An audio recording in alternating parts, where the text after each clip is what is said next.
Hey guys, and welcome to another video. So 2 episodes this month have been on something very similar. Today we're going to talk about some random lore.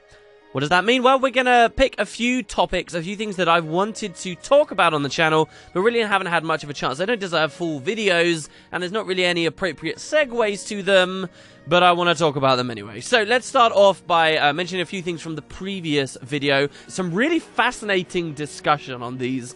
First of all, there was a word slip. I mentioned that Eve, the original Necromancer character from the kind of Guild Wars 1 equivalent of Destiny's Edge, I mentioned that she had a skull named Aiden, which was a complete slip of the tongue. I'd mentioned like 2 seconds before that the ranger of the group was called Aiden. No, Aiden wasn't the name of the skull. Adam was the name of the skull, and we all know that. That's even an equipable piece of gear, maybe a focus or something in Guild Wars 2. So that was Adam. That was the first thing a lot of people were pointing out. But then there was something else too, which was a really interesting discussion that I never really went into. And it could have just seemed like a mistake on my part at first, but I do want to dive into this. And this is the topic of Ruriks, who is currently wielding Zhaitan, actually channeling Rurik when he comes back from the Mists in Heart of Thorns, and by channeling Rurik, a king or potential king of Ascalon, he can now fulfill the ritual and cease the ghosts that are constantly attacking, end the foe fire. And so in that very video, I mentioned this idea, but I'd also mentioned to you guys the actual fact that Rurik doesn't even have true blood. He is not descended directly from King Doric, and so how could Ruriks possibly do that? If Ruriks wanted to do this as a Revenant, he'd have to instead channel someone else, like, oh, I don't know, Lady Althea, or I even heard one suggestion from someone, let's go all the way up the chain. Why doesn't Ruriks commune with King Doric himself, you know, from all those 1,200 years ago? Ruriks doesn't seem like a good fit, but I do want to dive into it because there is still the chance that Ruriks is sort of considered the rightful king, because really it comes down to a matter of perspective. The Char wouldn't agree to anyone, whether they're descended from King Doric or not, to be a rightful king, no? And perhaps Adalbern, who initially unleashed the foe fight in the first place, perhaps he considers the only rightful king to be Ruriks and none others. Then yes, you do have the perspective of the Crichtons, many Ascalonians I suppose, and the Oriens, humans, who would say actually, yeah, maybe Lady Althea, she was the rightful queen, and you know, it would have been her child that was the rightful king. But in truth, now that she's killed with no heirs, does that then swap? And so it definitely is a question of perspective. You could even look at it this way, that presumably there is some inference at least that only the rightful king could trigger the foe fire in the first place. No, there's at least an idea of that. And maybe because it was Adalbern who had that power to trigger the foe fire in the first place, you know, really it does come down to him who he considers the rightful heir to be, that being himself or Ruriks, for example. And, you know, if you do then believe that someone who isn't even the rightful king can simply wield one of these artifacts, these Orien artifacts, and it will follow very strictly the laws of King Doric, then doesn't that kind of suggest, in a bizarre way, and this is a nice note to end it on, doesn't that then suggest that Ruriks, who's currently holding Zhaitan, could just unleash it too, if he really wanted, and destroy the sword, like Magdale has destroyed the sword in the process? Ruriks could basically, instead of ceasing a foe fire, as once upon a time he once set out to do, by the end of Heart of Thorns or some expansion in the future, Ruriks could, you know, commit ultimate suicide and unleash another foe fire, except against a different Elder Dragon. Kind of an interesting one. The Ascalon stories don't stop there though, because next I'd like to take you guys on a trip back to the very first lore anyone will have read about Guild Wars.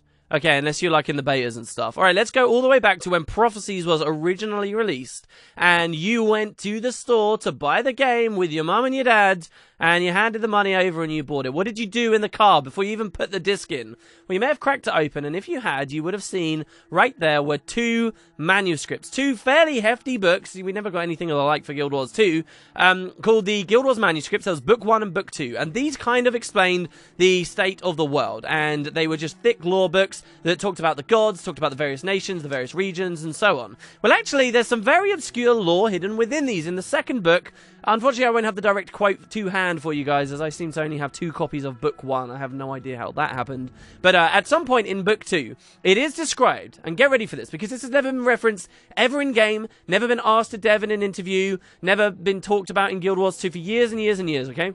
It is said, though, in these books, at least, that Ruriks is not the only son of Adalbern. Instead, that he is the oldest son of Adalbern.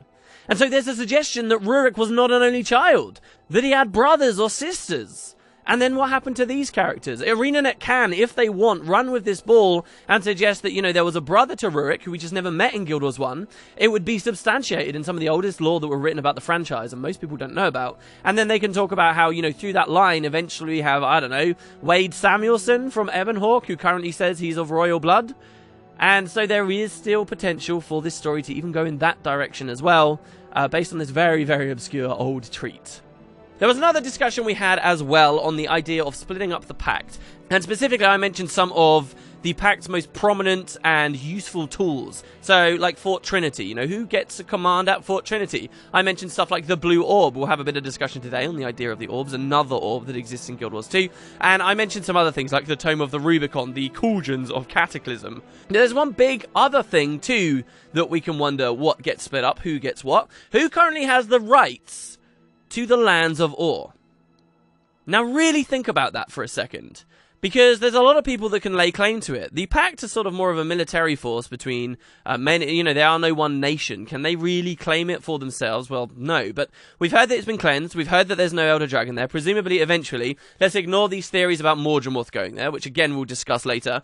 Who would, in theory, get these lands? Who has the greatest stake? Well, the humans are immediately going to say, yeah, we want that place back, that was ours. We have Orions still living in Divinity's Reach who have been ashamed to call themselves Orions. This was a cool little bit of story that ArenaNet really didn't deliver to us in-game as usual, but they did talk pre-launch about how Orions living in Kryta with true Orion heritage, they would keep it quiet. It would be something almost to be ashamed of, because people of these days always associated the word Or and Orions with the undead, with the tidal wave that destroyed Lion's Arch, with death basically, and so they'd be in the shadows. And now, maybe those people want to return to their lands. They want to find the relics and the graves and the old homes of their ancestors. But then you've got the Char. Why was it destroyed? Let's ignore the Elder Dragon stuff. Why was it destroyed in the first place? It was because the Char were fighting for it. And have they given up on that now? Well, there is something of an uneasy alliance right now. Would suddenly all being on the table really stress negotiations between Smoda and Queen Jenna? So we could have some interesting stories there. Maybe the Char and the humans ended up going back to war. I don't see that for Guild Wars 2. And actually, I don't think that's the best story they could do. I think it'd be really interesting to have kind of half of Ur is split up and given to humans, and the other half of Ur collaboratively is given to the Char. And you've got kind of this idea of post-World War II Germany going on. And, everything's kind of split. That'd be really interesting. Not to mention what the other races are going to have to say and what Mordramoth may end up doing too. So I guess that'll be the first thing, because we actually have a segue that I did want to talk about. As you guys may know, if you've been watching the stream, we did actually defeat Zhaitan on a permadeath character just the other day. It really got me thinking a lot about the fight with Zhaitan. Every time I replay that, it is abundantly clear to me how awful it has been implemented. We aired a lot of critiques and did a lot of discussion about it as we were playing through it on the stream there. And one thing that really strikes me is that even though the fight was done so poorly, there are actually a lot of cinematics that were made, and the design of Zhaitan is this huge, beautiful, elaborate thing that most people are completely ignoring. I wonder then whether ArenaNet would kind of maybe want to reuse that, and I think they may have an opportunity to. So if you're not aware, there is substantial speculation related to Mordramoth and how he's going to regard Zhaitan, who has now passed away and has now left this power vacuum. So it really started to spiral into a big thing during Season 2 of The Living World, where they established to us, they showed us this cutscene with the orbs and quite clearly Zhaitan dying and his magic going everywhere. They kind of have established to us now that when you kill an Elder Dragon, that magic just doesn't disappear. It is then free for all for other characters, other creatures, other Elder Dragons to absorb. And now when you look at the fact that the Sylvari are confirmed to be minions of Mordramoth, it seems kind of cool then that through the Pale Tree, the Sylvari got their wild hunts, Kaith's wild hunt being to defeat Zhaitan, and Trahern's wild hunt being to cleanse the land.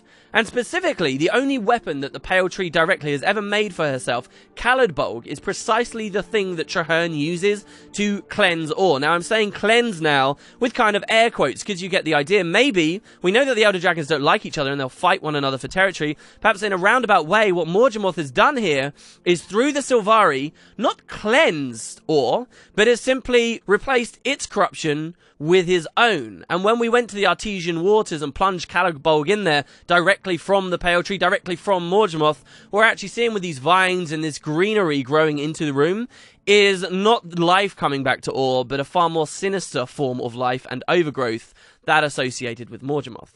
And so to follow along with this, we are currently fighting in the Maguma jungle, trying to cut Morgemoth off early, but what damage has he wrought in Or? And so we can have two stories, basically. We could have a story where we go to the Maguma jungle, we fight Morgemoth, and he manages to escape. We think we've reclaimed the jungle and everything's good, but Morgemoth's fled. Where does he flee to?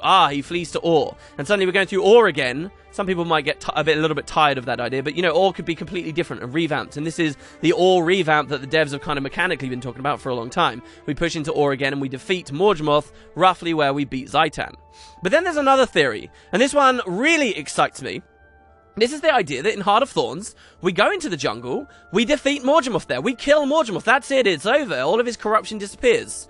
But something's not quite right. That energy that was within Morgemoth is just going to get eaten by something else, no? And this is going to sound quite long, but bear with me, it does all sync together in the end. So we've heard that Elder Dragons can be replaced. Well, what would replace Morgemoth? We've heard, at least with the example of Kraukatoric, that one of Kraukatoric's own minions, it seems, Glint, she was actually in a place to absorb that magic, and she was going to be replacing him. So couldn't that be true also with Morgemoth? Well then, so the question is, what would replace Morgemoth? Which of his minions would end up rising up? Well, that question's a little bit harder to answer. We've seen the Shadow of the Dragon, but only vague ideas so far. What isn't a vague idea is how Morgemoth creates his minions, and this is where it gets exciting. Morgemoth, we now know, will take bodies. Just like Zhaitan would take bodies and corrupt them, Morgemoth will take bodies, and he will clone them and produce them over and over and over again. And so to wrap everything up, the theory would be, Heart of Thorns comes out. It begins with Morgemoth having corrupted Or and nobody realizes it. It's happening under the Pact's nose. It's happening even under Chahern's nose and everyone was involved. We don't know that that's what's going on. Things are getting out of hand in Or and we don't realize. We fight against Morgemoth. We fight a hard-won battle. The dragon is defeated, but when he is defeated, there is simply another dragon waiting to absorb that power. That dragon was a clone created from a body by Morgemoth, and it is the clone of none other than Zhaitan himself waiting back in Or. That's why the devs have been so cagey about what's happening with Or. That's why they have been deliberately mysterious with the circumstance of his body, or talking about what was recovered. Why they teased us with the tail, which we see be shot off early on in the cutscene in the original fight against Zhaitan, but then no evidence of anything else. That's why they've not bothered going back to revamp the Zhaitan fight in the personal story. It's because it's all going to come some big thing at the end of Heart of Thorns. That's the big twist, and perhaps that's Season 3 of The Living World. Whew! Pretty crazy theory, right? It's very circumstantial, but in theory, possible with the current story. Moving on, the next thing I want to talk about is the Auric Orb. Now, we talked a little bit about the Water Orb in the last episode to catch you guys up. This is an artifact that was in the hands of the Crate from the Deep Sea, was recovered by the Lagos and then eventually Chahern. It was used at an old destroyed base on the coasts of the Straits of Devastation, and the magic within this orb prevented Zhaitan's corruption from taking the fortress. So they built it up, and what do you know, we had Fort Trinity. So the theory is that the orb comes from the Deep Sea Dragon, and essentially Fort Trinity is corrupted. It's corrupted by the Deep Sea Dragon, but because, it's on land, none of the Deep Sea Dragon's minions or negative impacts can be seen there, and neither then can Zhaitan, push and force his own influence on that area, and that's how we get a foothold on the edge of Or from which to wage war against the Elder Dragon. The Blue Orb itself has its own mysteries, but there is indeed another orb in Or. So this is kind of hard to notice. You have to still be paying a lot of attention while you're map completing. There's actually a region in Malkor's Leap called the Pyrite Peninsula. Pyrite, for what it's worth, is an ore. It's basically another word for fool's gold, okay? And in this area, you see that instead of Zhaitan's deathly corruption across everything, all the creatures, the coral, the flotsam, it's been turned golden. It's been turned, very chrome, and it's been turned kind of metallic. And anyway, this region of the world, the Pyrite Peninsula, actually has a point of interest on it called the Weldwood. Now, when it comes to Guild Wars 2, the world we actually explore is kind of a much smaller representation of what Tyria actually is like in the story. So, for example, in Kryta, you can list out quite easily all of the towns and outposts that exist. But if you read one of the books, then, they'll talk about multiple different areas stationed along the coast, and things generally just feel a lot bigger. That's just a limited bit of game design. And so you have to consider that when you look at something like the Pyrite Peninsula. It may be this small little area that we can shadow step around and be done with in a matter of moments in game, but in the lore, you know, this is a huge area, and this point of interest in the center called the Weldwood, this could be representing what is actually supposed to be a beautiful long woodland area that at some point ceased to be a real wood and instead all turned chromatic and gold. And why is that? Well, because in the very center of the Weldwood, at a hero challenge called the Metal Forest, you can find this orb. There is another orb. This certainly seems to act a lot like the blue orb, and this metal orb, which you interact with, it is described as such before you channel it as a place of power and move on and forget about its existence. It says, the Weldwood on the Pyrite Peninsula holds an ancient Orian mystery. An orb wielding great and unknown forces. It has gilded the forest around it and lends a burst of power to any who commune with it. So this is written in an interesting way as well, because it describes it as an ancient Orian mystery. And what that means is it's not necessarily a mystery that the Pact have just come upon after all was raised up once again. This means that perhaps back when the gods were living in this region of the world, when humans lived there too, that this was a mystery even to them, that this had something been there for a long, long, long damn time. Presumably the previous Elder Dragon Rising. And so this is a really interesting idea, because if we accept it as an orb, and if we think then again that it's related to an Elder Dragon, the question is, what Elder Dragon is it related to? We don't really know of any Elder Dragons that turn everything gold around them, but we do know of some golden areas. In fact, one of the most recent things we've seen in the entire game that they specifically put focus on at the end of Season 2 of The Living World, and one of the entire maps in Heart of Thorns, it revolves around this beautiful golden architecture. Guild Wars 1 had a few very specific regions that were very golden. The end of Season 2 has us go into a cave that seems to just be a regular cave, but mysteriously has all this gold plastered everywhere. This orb may very much explain to us how the Masat built their cities, or how the Forgotten created their hidden locations, as that was, associated with the Forgotten in Season 2 of The Living World. This orb could very well be a part of the story in Heart of Thorns, because it could explain a lot of this golden style stuff we've got going on. Where did it come from? How will it be utilized in the expansion or beyond? I don't know. Is it a coincidence that this is also in Ore? And does that then aid the previous theory on this video about us going back to Ore after Heart of Thorns or during Heart of Thorns? I don't know. But it's one of those big mysteries out there. The last thing I want to talk about is just sort of in honor of the Druid and the fact that the Druid's going on this week. And it's kind of about how the characters and stories will develop based on elite specializations that are being dropped in the game. So here's the classic one we've known about since the release of the Dragon Hunter that everybody really likes the idea of. Bram is a Guardian. His mother, Air, is currently on the Pact fleet and may not make it out alive. The theory is that Air dies, and Bram elite specializes as a dragon hunter, picking up Air's bow from the floor and wielding it in her honor. And there you go, you get the story. And we get some much needed actual in-universe explanation about the dragon hunters, so that name doesn't feel so out of place and offensive to people, right? That's been a big one that a lot of people like the idea of. But there's actually a double whammy we can do here. Who's to say Air has to die and leave forever? Air isn't a guardian. Air is a ranger. Rangers are elite specializing as druids. Druids in the lore were people that went to the jungle and eventually shed their mortal forms to become one with nature. Died, in a sense. So could we have a situation where, yes, Air dies and Bram becomes a dragon hunter in her name, but Air doesn't go away, Air simply becomes a druid. And her role in the story would be very different from that point forward, but it'd be kind of fitting, especially since they did a whole kind of suicide arc for her in the original game. Just something to consider. Thanks very much for watching, guys. Let me know what you thought about today's episode, and I'll see you tomorrow.